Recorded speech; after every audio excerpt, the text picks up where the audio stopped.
there's no notification that there's unread, but they're still in Yeah. bold. So that's not so much fun. So I do apologize. Thank you for your understanding. So Ajoy Sarker, am I getting that correct?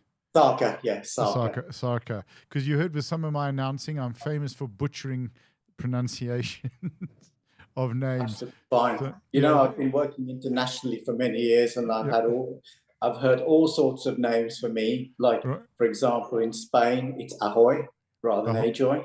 Okay. Wow. So I'm quite used to it. All right. Well, thank you for your understanding. So thank you for your time. Welcome to, this is the edition of Coffee and Conversations with Champions. It's the powerlifting edition. You've done quite well in powerlifting, looking at, some of your titles. So don't leave it. I'm not going to leave it up to me. So please give us a little bit of background as to who you are and how we got into powerlifting. Well, I'm a former CIO, so I worked for a large organization in renewables and investment banking for many, many years. I've always been into fitness, and I've been really passionate about fitness over the few years. And I decided to go into powerlifting when I was doing mountain biking. So I took up mountain biking first. So that's the downhill stuff. So not the normal mountain biking, the stuff that you go off things and whatever. All over. So I did that. I needed some. Yeah, sorry to interrupt. That's called the insane stuff, right? Well, I'm a bit of a junkie that way. I just like danger sports. So I started doing that, and then I realized I needed to be a bit more stronger. So I started going to the gym and focusing on strength training, because I've always been going to the gym for many, many years. And I started benching, deadlifting and squatting, and someone tapped me on the shoulder one day and said, "Crikey, you're strong." And I went, "Am I?" I didn't even realize. So they said, "Well, have you ever tried powerlifting?" I said, "No, not really." So I decided last year to do my first one, which was just the divisional ones in the UK. And that's as a M2 lifter, so as an older lifter, so in the M2 category. In the just under 74 kilo class, and I just won. I just went in and won, and I didn't really train for it that hard at that time. And then I decided, right, I'm going to do the All Englands next, and got selected for that because I qualified. So then I started training for that properly.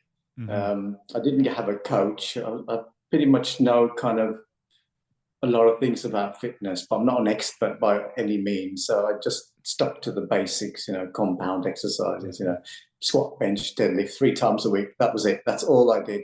I didn't kind of overstrain myself.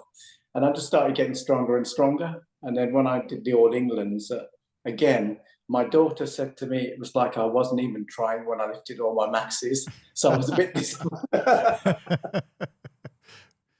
Oh, wow. Does she bully you often? Yeah. All daughters do, I think. Yep, so then I kind of got through that, and I was really happy to win that. And then I said, right, let's go for something else. So I got an invitation to join the Commonwealth team. Happily, I did, given the location in terms of where it was. Love the location. Oh, fantastic. It was absolutely brilliant. And so I trained really hard for that one. And it was my first international ever. So funny enough, I wasn't even nervous. I was just really happy to do it. I was more excited and more enthusiastic about it, and meeting the people there. And as you know, I met so many people there, and everyone with the same sort of kind of attitude towards powerlifting. I got really excited and, competed, and obviously did well in that as well. And I don't want to stop now. I just want to continue to do so. Oh, brilliant. Sorry, go on. I was fortunate enough. I mean, we met pretty much in the warm-up area and at the back. Right. Because the one client that I was coaching and the guys were very kind to let me do it in my announcer's outfit as well. You guys were lifting together, and the one thing that struck me is I looked at this and I thought, this guy's not really here to compete. He's just having a holiday and having fun. He's so relaxed and chilled. And I think your relaxedness also helped my lifter Yaniv relax a little bit because he gets hyper Yeah, nervous, and yeah. so it was really you seem to be having a lot of fun and to be very, very chilled. Yeah, and that's why I'm seeing it now as well. So, I mean, I've got a competition coming up in May. That's a divisional to qualify for the British Masters.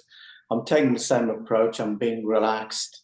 I'm not like being overly competitive. I mean, I know who the other lifters are. You know, I do look it up and everything, but I'm not going there to, you know, kill, destroy sort of attitude. I'm going there to have fun. You know, and see what I can do on that day.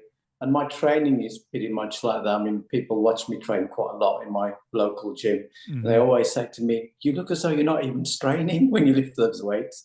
And I think, believe me, I am. It's just my demeanor's like that, you know. You looked very relaxed on the platform, to be honest. It looked like you were still busy starting your warm up. So I think I've got a long way to go. By no means have I reached my top numbers yet. So I think I've got a very long way to go in terms of climbing. But I'm not rushing myself.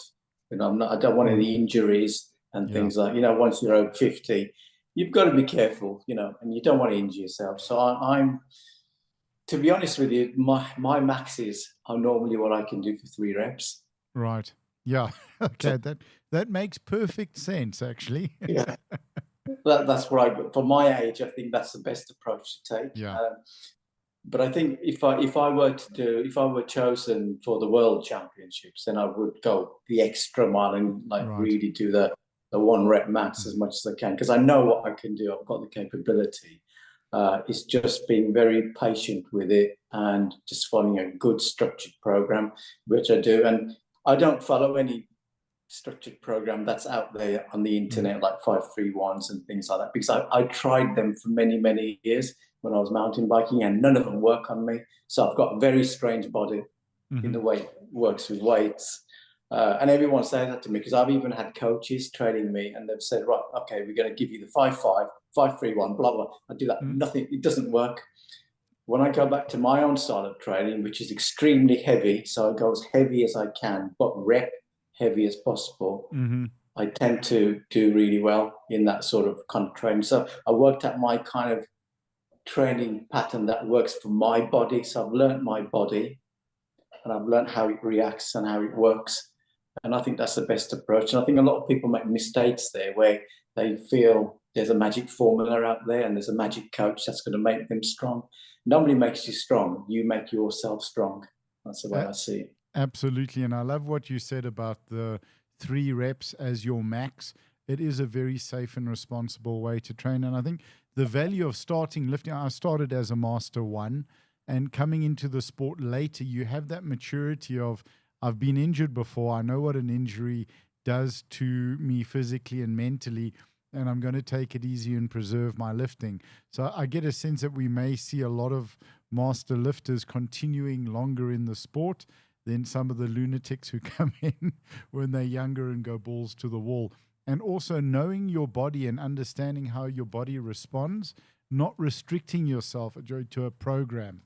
That's the right way to do it. Yeah, I think so. I think you learn from your body, you learn from your spirit. Of course, the other thing is nutrition, eating properly. Yep. And there's a stack of stuff out there. Yeah. As you would sorry to interrupt. Yeah. No, I was going to say, because I see also on your title, it's 74 and 66. So do you have fun between the 2 divisions? I am going into 66 for the first time this year. So I'm going to compete this year in the 66s. At the moment, I'm weighing in at 65 kilos. I've lost a lot of, I would say, body fat. So because I've changed my nutrition quite a lot, I've gone more high protein based rather than carbohydrate based. When you're younger, you can eat a lot of carbohydrates without putting on a lot of weight. But when you're an older athlete like myself, you tend to use proteins in a better way for some odd reason, for energy as well, which is what I found for me. So my diet is very, very high protein. And since I started doing that, I noticed that my weight started coming down. And I've kind of stayed at 66 for ages now. So no matter what I eat, I seem to be at like kind of 65, 66. So I said this year I'm going to go in the 66 kilo. The good thing is I've lost no strength. That was my next question. Fantastic. So the strength gains are still there. In fact, it's gone up from when I was a 74. So, you know, Sure. I've gone even better than what I was before for some odd reason. Again, I have no idea what, maybe genetics. I have no idea, but I come from a long line of genetically gifted people. I think my grandfather was like genetically gifted. So he was very, very strong at all the things he used to do. And maybe I've inherited it. Have sort of athletics and sports played a role in your family where they've all been involved in sport in some way? Yeah, mainly local stuff. You know, my grandfather was kind of local. My brother was he used to do bodybuilding, and then he used to do wrestling. My dad was a keen footballer all the way up to, you know, his 60s. Still is, actually. If he gets a chance, he'll still run out, although he's 90. Just to teach them a lesson. Yeah. So everybody in my family seems to be very kind of active, I would say. They all lead a very active lifestyle. We can't sit down for too long. That's our problem. So I think I've inherited the same thing, and I seem to be very active all the time. It's either, you know, mountain biking or powerlifting or some form of exercise or some activity that I'll do. Are you still involved with the mountain biking, or have you sort of put it on the back burner? Yeah. Oh, wow. Yeah, I haven't entered any competitions this year because I want to focus on the powerlifting, but I have done in the past. I wouldn't say I was the best mountain biker in terms of downhill. I always come around mid-pack, which is fine, you know, for my age. I end up being the oldest kind of mad mountain biker there. But I enjoyed it. Again, for me, it's fun. You know, I like going to bike parks. You know, I've been to Canada, I've been to Whistler, I've been to all these different places. Wow. I've done all the crazy stuff, you know. Just enjoy it, you know, really love doing it. I think mid-pack can be even more challenging than being up front because you're dealing with a churn in the ground that everyone in front of you has done. So you've really got to pick your lines carefully. Exactly. I mean, one mountain biker that really inspires me is Greg Minnaar from South Africa. Because he's an older kind of rider. I hope he forgives me for calling him older, but he's absolutely fantastic. Whenever I watch him, you know, I just think this guy's amazing. You know, the way he kind of controls his bike. You know, I always kind of want to ride like that. I can't, but I always want to, and I try. And I think that's translated into the powerlifting as well, where, you know, I mean, I don't really follow anyone in the powerlifting because I don't think there's anyone out there, you know, I don't know if they're drug free. That's number one. I'm always very suspicious in powerlifting, and everyone in the community, please forgive me, whether people are taking stuff or not, you know, because sometimes you see this guy and you just look at them and you think, no, they look as though they're taking stuff, and you can tell by the skin texture. I mean, my whole professor, as I said, you know, I'm a CIO. I deal in technology, medical technologies. So I'm kind of very, very perceptive in terms of done a little bit of research as well, I'm sure. Yeah.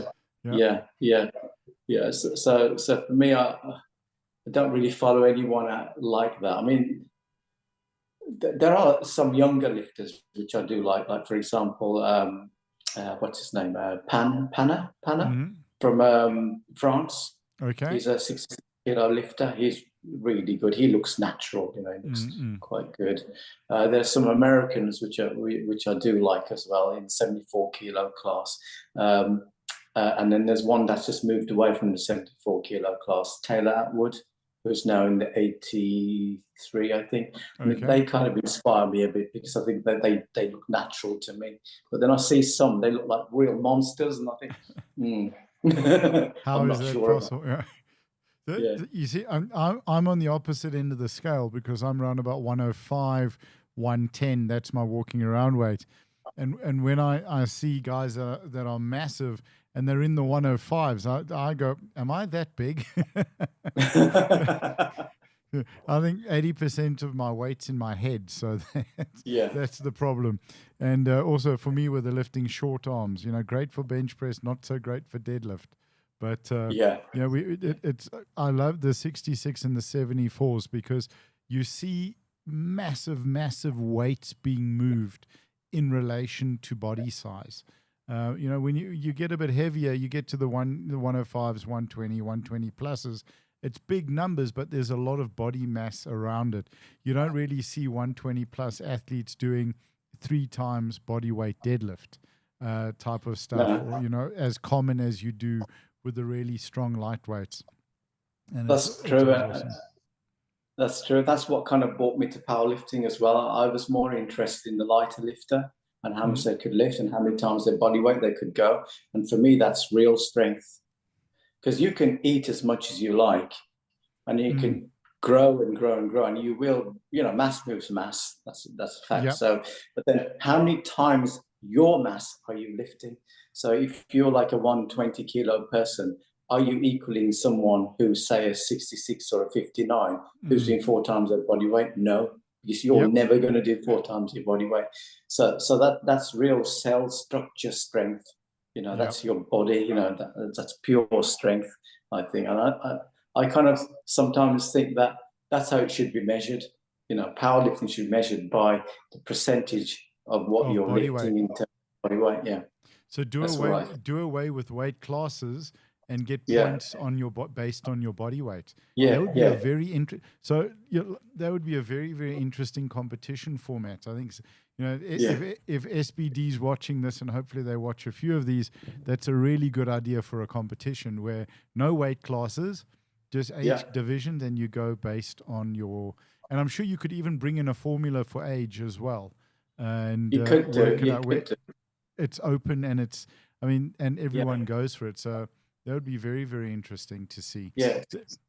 I remember. Yeah, and the big guys can do the strongman events because they're brilliant. I love those strongman events. I think that's where the really big, heavy lifters should be, in the strongman event, because it really suits them. They're huge, the giants, I mean, if you look at Thor, for example, he's like 6'9", he's a giant monster, I could never imagine him being a powerlifter, but being a strongman, definitely, Absolutely. And I forget his name, this Dutch bodybuilder, he's become an actor now. He's 7'2", and he had to build a gym for himself. He's the biggest bodybuilder in the world because none of the equipment would fit him, and the range of motion would not fit him, which is absolutely crazy. You're talking about light athletes and strength. When I just started in powerlifting, my coach at the time, Rodney Anthony, was telling me about, he was at the Special Olympics for the bench press in Sydney in 2000, and there was a Thai bench presser who bench pressed 4 times body weight, 50 kilos and a 200 kilogram bench press. How insane is that? That's incredible. And that's what I like to see. I love watching. That's really inspiring to watch things like that. And that's what I normally do. Sometimes when I'm on YouTube, I'm looking for people who are like super strong in comparison to their body weight. And that's what really interests me. And I think it probably stems from my childhood reading comics like Spider-Man and stuff like that. Yeah. These guys are light, aren't they? And they're super strong. I wonder if I could ever be like that. So that's where I kind of got it from. I think they should, What would you think of having a pull-up competition as an element for powerlifting comp, as a fun add-on? Because the lightweight guys are going to do a lot of reps in terms of proportional strength. The big guys, how many, can you manage 10 reps? That would be the thing, 10 pull-ups. That's absolutely right. It'd be interesting to see how many actually do pull-ups. Yeah. I mean, I do them all the time, so I'm always doing pull-ups and stuff. But I do a lot of body exercises as well, rather than just doing the compounds, because I do my exercises are a bit different to what they recommend in a powerlifting training program. So I tend to do a lot of like calisthenic type training, so using my body more than anything else. So I do pull-ups and pull-ups and all that kind of stuff, press-ups and you name it, all the jumps, power jumps, I love all that kind of stuff. And I think that's really important for mobility. Yeah. I think and the jumping as well. I think that explosive power is vital for lifting. Yeah. And I think you need to be a good jumper. So if you look at Olympic weightlifters, the competitive ones are able to jump their height. And if you had that within powerlifting, if you get that drive off the bottom, that explosiveness for sure. When I was walking around at 83 kilos, I could do, over 10 pull-ups, no problem. Windscreen wipers on the bar, and then probably about 14 handstand push-ups, I think was my record. I don't know if I wouldn't trust myself at the moment to lower myself. If you hear I got a fractured skull, I was trying a handstand push-up. Oh, no. No, I still do a lot, so I'm kind of comfortable. But then I guess my body weight's quite light, so it's all relative, isn't it? The heavier you get, the harder it gets. It gets, for sure. Control your body. Yeah, particularly on those beloved pull-ups. So tell us a little bit about your experience at Sun City, what you thought of the venue, what you thought of the competition. How was that for you? I thought it was great, but I kind of, in the first instance, I was taken aback because it was combined with the World Masters as well. And I wasn't kind of expecting that. But then looking back on it, it was a good reflection because it kind of demonstrated to me what the difference was in strength levels, because I see there's a discrepancy, a big difference between the World Masters and the Commonwealth athletes. And the Americans, boy, are they strong. They're really strong. They really are. Yep. Yeah. And then so they kind of inspired. Sorry, and they kind of inspired me just by watching them and talking to them. I think, they're really strong, And then I realized their body fat percentage was so low and their muscle mass was a lot more for their weight. And I guess that's what led me to lose weight as well. So I think it was really good. I really enjoyed the camaraderie as well between the different lifters. Didn't matter where you were from, what country, people were talking about powerlifting, which was good, And then, as you know, Sun City, it's a lovely resort, and you go up to the shopping mall area and the eating where we are eating, and all you were doing were meeting other powerlifters, which was quite good. And talking, training, stuff like that. It was a very, very exciting time. It was almost I didn't want it to end. Yeah, I'm with you on that as well. And I think also breakfasts and hanging out with all the lifters at breakfast. And then, as you said, going up to the mall. And what did you think of the South African food and our prices compared to the UK, to Great Britain? What a relief! The prices are so good. I could stay there forever. Yep. Nando's is like quarter of the price of here, which I love Nando's, by the way. It's a great, excellent. Just chicken. It's fantastic. So the food was well priced. Everything was so well priced. The cost of living there is much better. And I think the lifestyle is great as well. I mean, me and my wife, we were just walking around, at the resort, and we also met some local people who were holidaying there, and just talking to them, and it's just a friendly nature and everything. And also, it's the customer services as well over there in terms of people generally. South Africa always gets a bad name for some odd reason, but as far as I'm concerned, it's a great place to go on holiday. So I recommend anyone, if anyone wants to go, just go and open your eyes, because it's a lovely place to visit. No, thank you. Appreciate that. That's very kind of you to say. I think the South Africans are special people, and it's a good place. We love it. I think. Go on. Sorry. Yeah, I mean, when I came back to the gym, I didn't know, but there was another guy that works out there. He's from South Africa, and he came up to me and he goes, "Oh, you were in the Commonwealth." I went, "How do you know?" Because I saw you on YouTube. And he goes, "I'm from South Africa. What did you think?" He was asking me all sorts of questions about South Africa. And I said to him, "It's a great place." And I think I made him smile for the rest of the day, because a lot of people say awful things, but as far as I'm concerned, we were brave enough to leave the compound, and we did a few. I know a lot of people recommend not to do so. But we did, with a group of people. It was fine. I didn't have any issues. Fantastic. Awesome. Are you looking at coming out to Masters in Cape Town? Yes, I am. I'm heading in that direction, so I'm kind of training hard for that. That's my goal. So I've got to go through as a 66 though, so I won't be coming as a 74. So I need to qualify as a 66. So first of all, I need to do these divisionals. So I'm okay with that.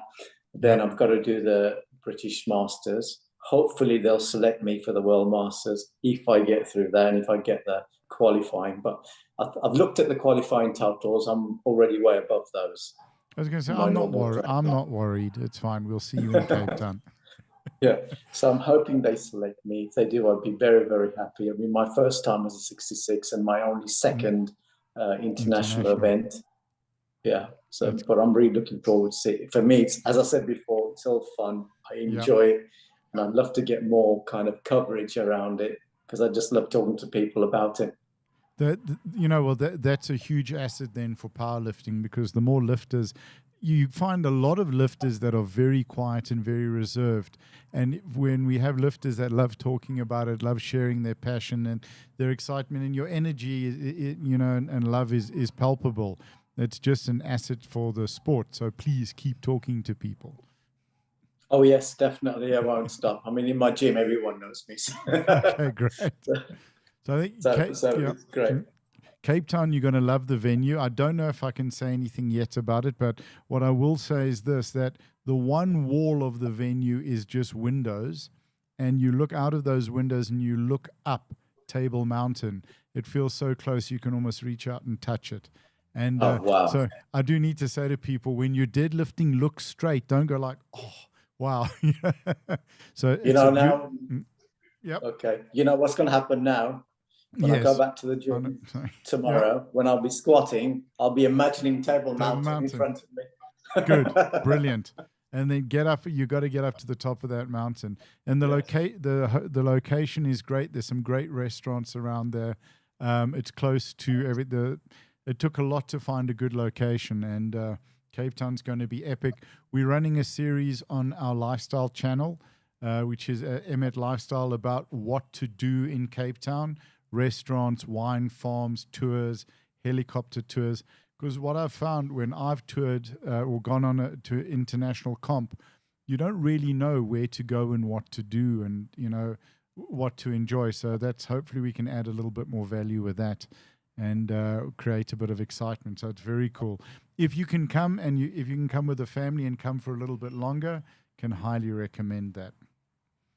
Great. I'm looking forward to it. Oh, smash. Definitely. Is there anything else that you would like to share about your experience in powerlifting, your journey?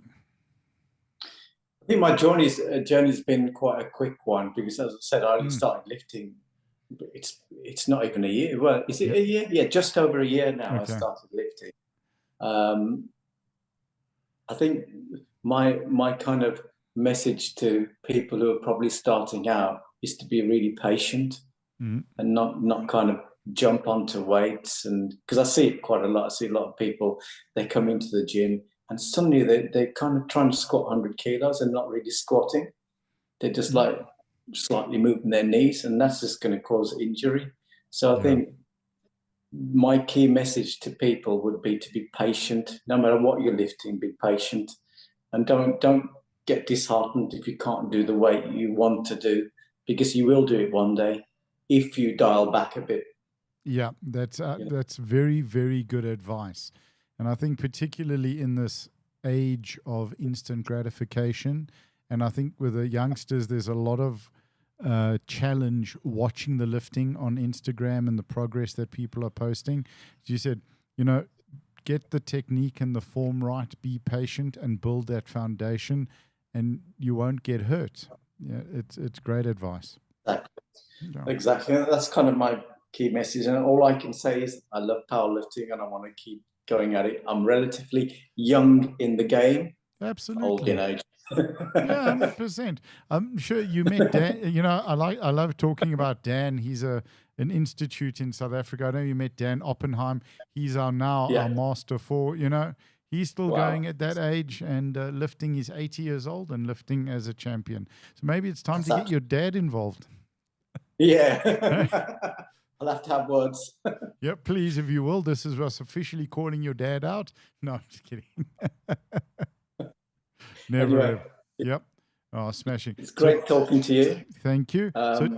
Anything I can do to help with promoting powerlifting, please let me know. Absolutely. Thank you. We really appreciate that. And just before we wrap up, 2 questions I love to ask the lifters, and just for a bit of fun. what's your favorite thing about powerlifting, and what drives you mad about powerlifting? That doesn't have My to be a favorite serious thing is answer. my favorite thing is basically form, Right. sticking to form. The thing that I really hate is when people come into the gym and overload weights and they can't lift the weight. They're just ego lifting. I really dislike ego lifting. Yeah. And I see it all the time. They're gonna hurt themselves, unfortunately. So you're so right. Yeah. Joy, thank you so much for your time. Thanks for joining us. We know you're busy and really appreciate you making the time to chat to us. It was absolutely fantastic. Thank you. Thanks. Pleasure. Bye. I look forward to seeing you in Cape Town.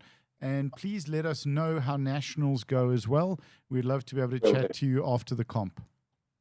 Will do. I'll post it on my Instagram, and I said, please follow me, everyone, on my Instagram. I'm trying to grow it.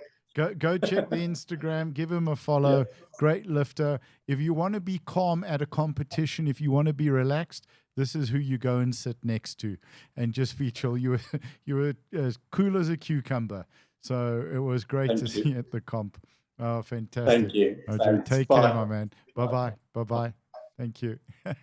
That was a lot of fun, and really such a relaxed lifter, so calm, so chilled.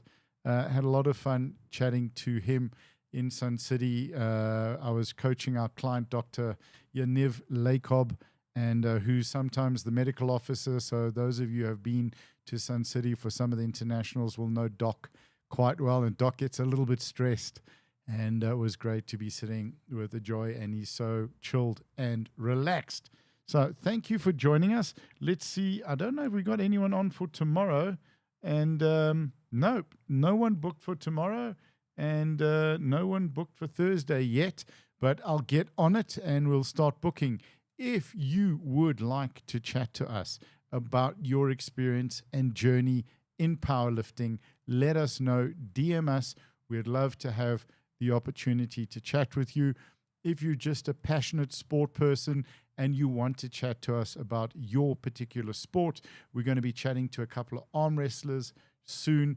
Please get in touch, message us. We'd love to have the opportunity to chat to you. Thank you for joining us. Thank you for your time. And let us have your questions and comments, as always, for the athletes, for our guests. We greatly appreciate it, and so do they. From the Emet studio. Oh, one quick thing. Let us just, please do share this and get it out to as many people as you can. We'd like to break 1,000 subscribers here on the Instagram account, and also to grow the YouTube. It just means a lot to us. It shows us that we're doing the right thing for you. Right. Thank you. That was my appeal from the Emet Media Studio in Johannesburg. My name is Nicholas Ingel. Remember, we love you guys. Oos.